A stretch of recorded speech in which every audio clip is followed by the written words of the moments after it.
Morning. Morning. Welcome. It's Sunday morning in Miami.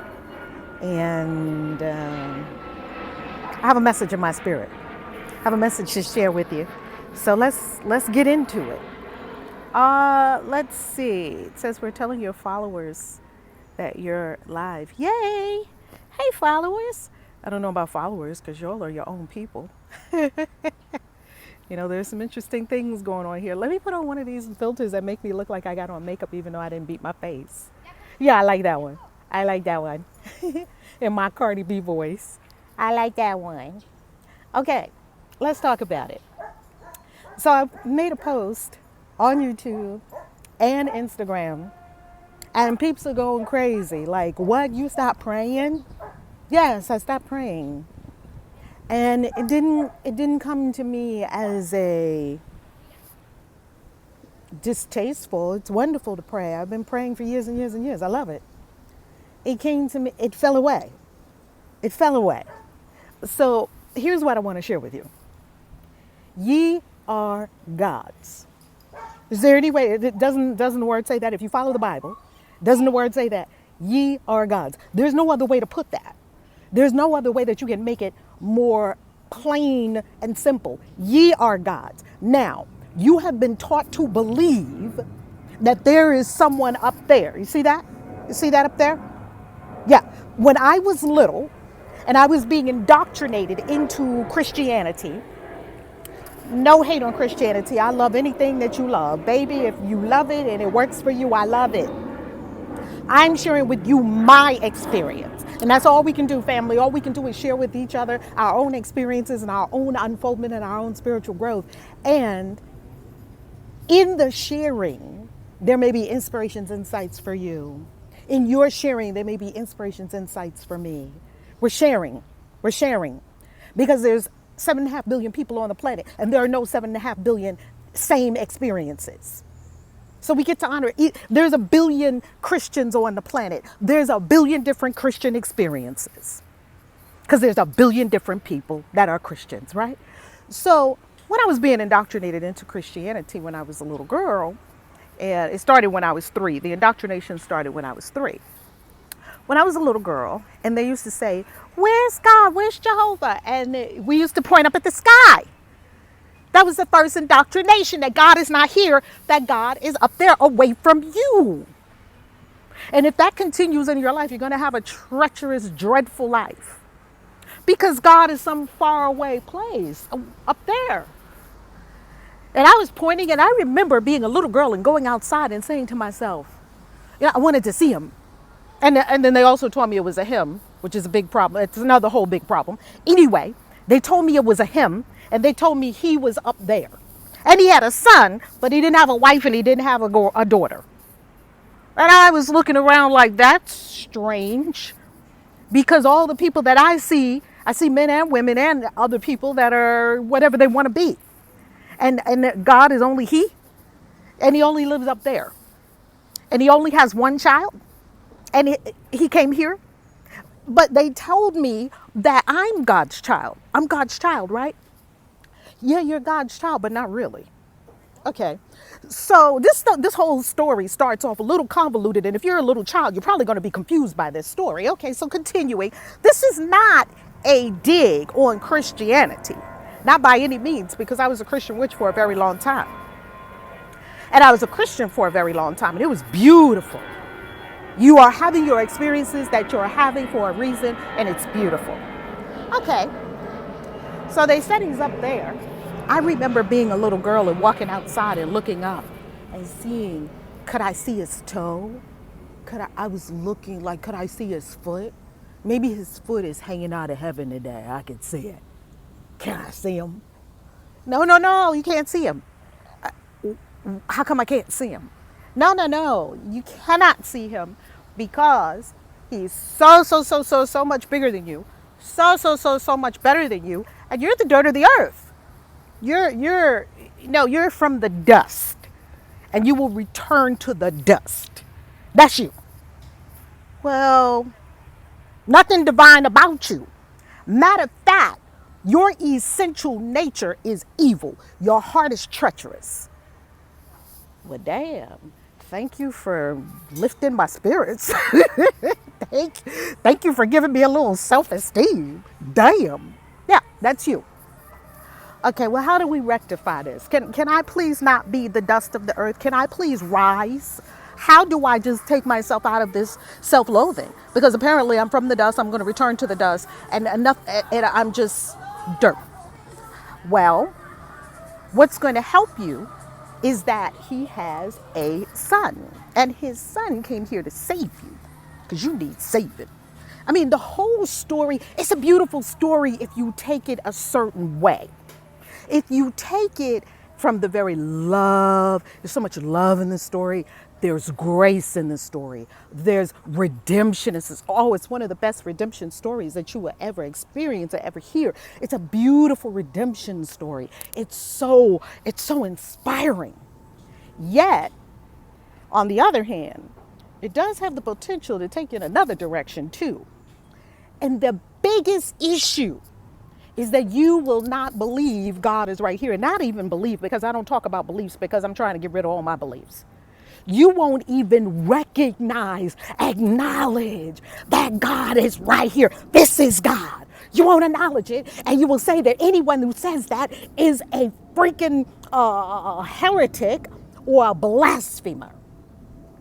You won't even accept your own godness. But you came from God. But you won't accept your godness. That's bizarre. Well, you came from black mama and daddy. I came from a black mama and a Puerto Rican daddy. I accept my blackness and my Puerto Ricanness, but we won't accept our divinity, but you came from God. Doesn't make sense. Does not add up. Period. End of story. 2 plus 2 is 4, not 5. Okay, let's go further. So because you were convinced that you were in no way divine, you are evil, you are subject to be snatched by the devil at any second. You need help, and you're going to die if you don't get a savior. What does that set up in your consciousness? What kind of life are you going to live with that kind of story? It's not an empowering story. It is a story that leaves you needing. It's not a wholeness story. Now, I'm going to say that there's more to the story than that. Christ taught more than that, and we know that the message of Christ has been bastardized. We know this because you can go and look at the Nag Hammadi library. You can look at all the wonderful scrolls that they pulled out of the ground, and you can say, wow, what we have today is not the same thing.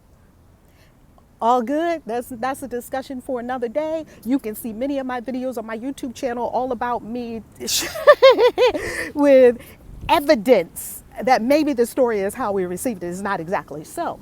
But here's the rub. The rub is that if you claim your godness, you're evil. If you claim your godness, you're bad, you're wrong, something's wrong with you. In that story. Now there's a more, that's not an empowering story. Because any story that strips away your godness is not a true story. Because, like I said, if you're Irish and you come from Ireland and you have 2 Irish parents, you accept that you're Irish. Well, if you came from God, then you got to accept that you're God.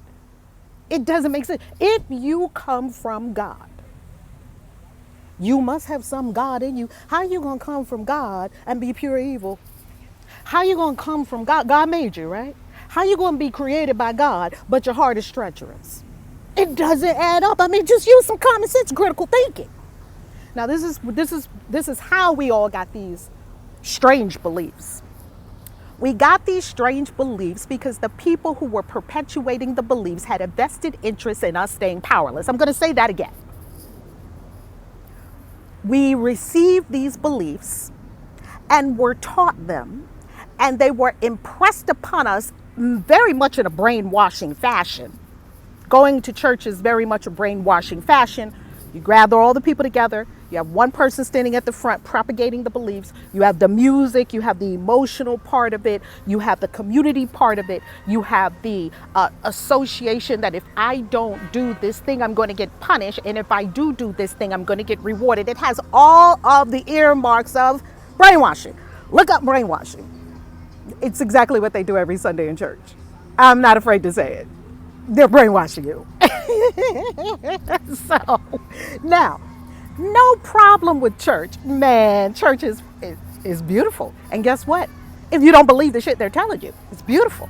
And guess what else? Yes, you're going to say, I'm very irreverent. I'm a minister. Like, how can this minister be saying this? This is so fucking irreverent. That is me. I am very irreverent. I'm an irreverent reverend. I am Reverend Valerie Love, a minister of spiritual consciousness, because I'm not a minister of God to get you to believe something. I don't fucking want you to believe nothing. That's the point. That's the object of the exercise. Believe nothing. I am simply an inspiration. Simply an inspiration that remembers who I am. That's all. All you got to do is remember who you are. That's all you got to do. So, they brainwashed us into thinking these things. And why? It wasn't for no purpose. Religion's express intent is very much like a virus. It wants to replicate itself and spread. And every religion that you go into, except with the exception of a few that don't proselytize, if you're in a proselytizing religion like I was, its whole ethos is to propagate itself, to spread itself. That's a religion, because why? It wants to control more people, and the more people's energy it has, the more it prospers, just like the Matrix. It's just exactly like the Matrix. Now, here's the way out of this, because I know a lot of ministers that are not brainwashed. And I know a lot of ministers that are in Christ consciousness that are fucking awesome and remember that they're God too. And they're not telling you that you're not God. They're telling you that you are divine. I'm telling you that you are divine.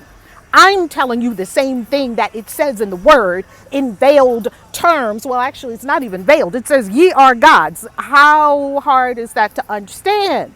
There's nothing, and nobody could ever explain that to me. How, well, it says ye are gods. No, no, no, no, you're not a god. No, no, no, humble yourself. No, you're a little too big for your britches. No, you got to be humble. No, no, no, you got to let God do it. No, you got to pray for God, and if it's God's will, he'll do it. How about you fucking get up and do it?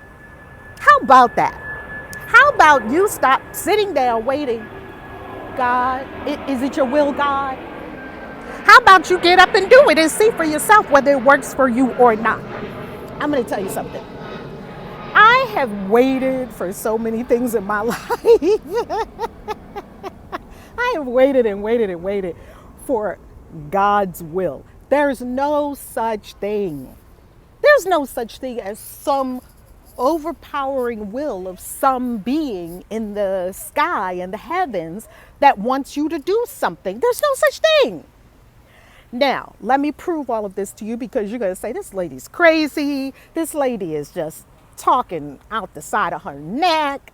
This lady doesn't know what she's talking about. And you could be very well right. You could be right. You could be completely right. I'm just sharing with you my experience. My experience is that everything good that has ever occurred and unfolded in my life came from this power in here. I guess you could call it God. I guess you could call it the universe. I guess you could call it Christ consciousness. There is a divine power, and it's inside you, and it is you. Everything good I have ever experienced in my life, I was there. I'm not taking credit for it. Please understand the distinction. Oh no, God gave it to you. I don't even say grace over food. I say yes. I say yes because the universe is providing for all of us. It's an acknowledgement. It's a yes. Why should you be thankful?